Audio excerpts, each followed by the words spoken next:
This is INFINIX Zero 30, and today I'll show how you can put this device to the Fastboot mode. So to start, you will need to switch it off entirely, so press and hold the power button,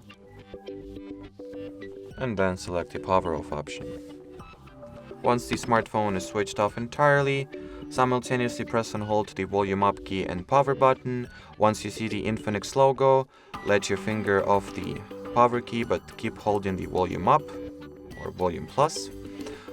Here, press and hold the volume button and tap the volume up once. Here is the recovery mode. Now select the enter Fastboot option.